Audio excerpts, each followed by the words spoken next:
Good. Yeah, I mean, anytime you get a bye week, get rested up, and they know what's at stake. This is a huge game against Purdue. Purdue's played well.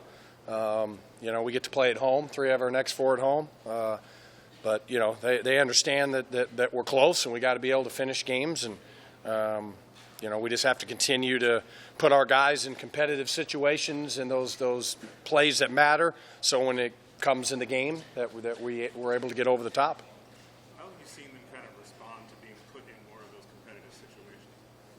Well, they really enjoy it. They want more of it. They're telling us they want more, so we'll continue to do it, and it livens up practice even more.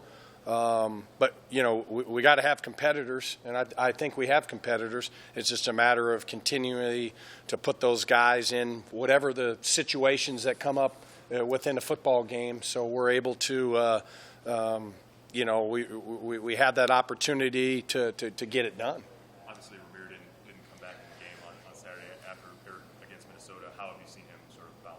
Really good. Yeah, he had to go through a protocol, and he's back and ready to go. Was out there today at practice and had a good day. What is it that allowed him over the several weeks leading into your bye to really sort of grab a hold of that starting job? Well, just consistency. What I'm looking for is consistency at the position, knowing what you're doing, being able to execute. Are there things he needs to continue to work on? Yes. Have we missed things? Yes. So I got to keep coaching him up on those things. But, he gives us a guy on the edge that can run, and he's caught the ball well. I think he's one of the top, receivers in the Big Ten when it comes to running backs. And, he's just really taking a business-like approach.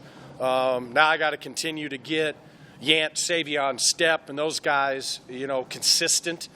To where, we have a number 2 and a number 3 guy that can go out there and really be able to help us down the stretch run and into the future. You've taken Stepp with you on the road, and obviously he played more early in the season.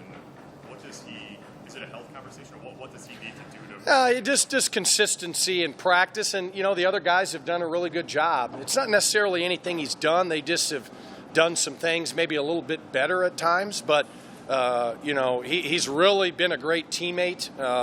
He comes to work every day, and I appreciate that. And I know that he wants to play, a lot.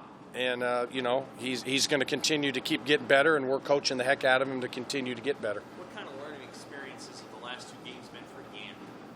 Well, I think you come out against Northwestern, and everything's great, and everybody's patting you on the back and how good you are.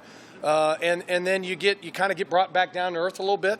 I think with a young football player that has a lot of talent, that, you're going to go through some of those swings.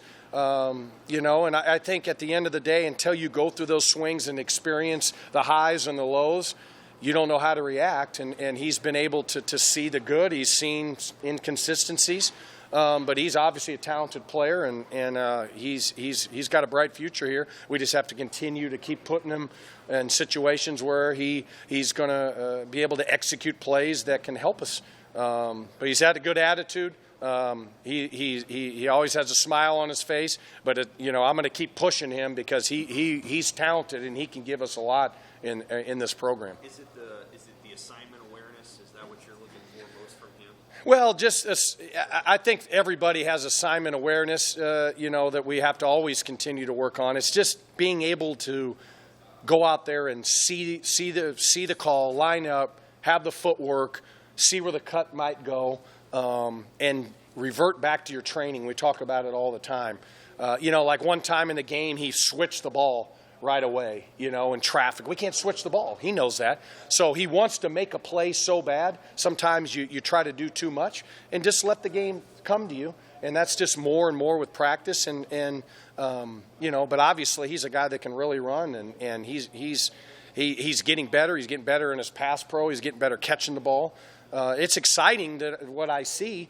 It's just that sometimes you got to get knocked back down to be able to go back up, and that's kind of what happened. And, as a young player, when everybody's telling you how good you are after one game, you start to look at that, but then you got to be able to say, hey, that week's done. Now I got to come back and be ready to go the next week, and I think it was a good learning experience for him. So Ramir goes out on second down in Minnesota. Adrian runs on third down. What was was going, because you're up in the box, you're not down on the field. What's going through your mind on that fourth down play, not before it and then as it unfolds? Because, I mean, that's a tough spot for a young kid to be in, but he had to, you know.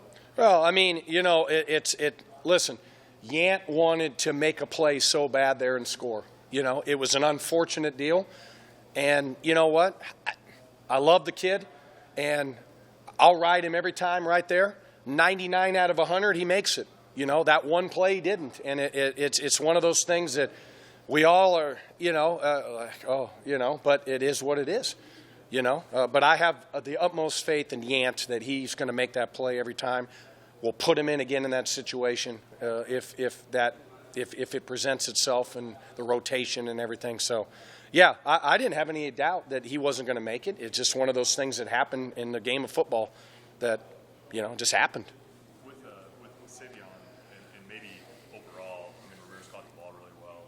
Is there something with him? I mean, he's had a couple of chances where it looked like there was a play to be made in the short game, the horizontal passing stuff, and he hasn't, for whatever reason, balls off or he's dropped it. I mean, what needs to change for that part of your offense to be more productive? Yeah, I mean, with Savion, he can catch the football. He's got really good hands. He just has to focus when the lights are on in those situations. And, you know, the first play he was in, we ran the reverse pass. Second down, he ran the swing pass. He's there. You got to catch the ball, period. He knows it. Everybody in the stadium knows it. I know it. And he's got to be able to make that play. He knows it. So it's just a matter of focus. And every play matters. And you can't be a little lackadaisical, and I think that's what the young players, they have to understand, that when you go out there, the game is on the line on that play. That play matters. So that's just until you put them in those situations. Sometimes you're going to have really good results, and sometimes you're not. When you're not a guy that's played, you know, for 3 years.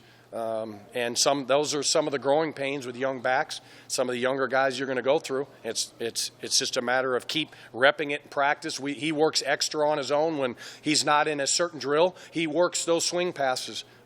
He does it on his own, and every one of our guys are working the things that they need to work on when they're not in that particular drill or that particular situation. They're working on stuff that they need to get better at, and we tell them what those things are. That's Savion, one of the things he needs to do, because he's got good hands, but you got to be able to, if there's a guy in space or like in your face, you got to be able to still catch the ball. Hey, Coach Frost mentioned last week that they're going to be going, you guys are going to be going more maybe to the portal for this particular class. Are you the portal coordinator along with the recruiting coordinator, or is someone else handling it? You know, we're all kind of involved in recruiting on that, and you know, it's a matter of, you know, the way of the world. We know what it is. I mean, I think there's some transfer kids we'll probably look at. But again, they got to be the right kids. They got to fit our culture. They got to fit what we're trying to get done here. You know, so when a kid leaves, there's various reasons. You got to make sure you know that you're getting the right guy, and not get somebody in here that doesn't fit what we're trying to get done here moving forward. But you know, every team's going to be looking at the portal. You know, junior college kids.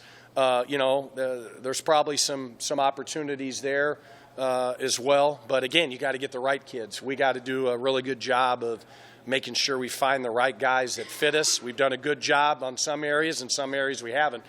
So we got to continue to really work that process. It's the way of the world of free agency, right, to a certain degree. And, you know, you got to be able to go and get through this season. Then as we look at it, where can we maybe fit a guy in here that can give us an older guy that can help us next year or moving forward. Maybe it's a 1-year deal. Maybe it's a 3-year deal, 2-year deal, depending on the position. Yes. Cool. All right, guys. You got Coach Tuyo?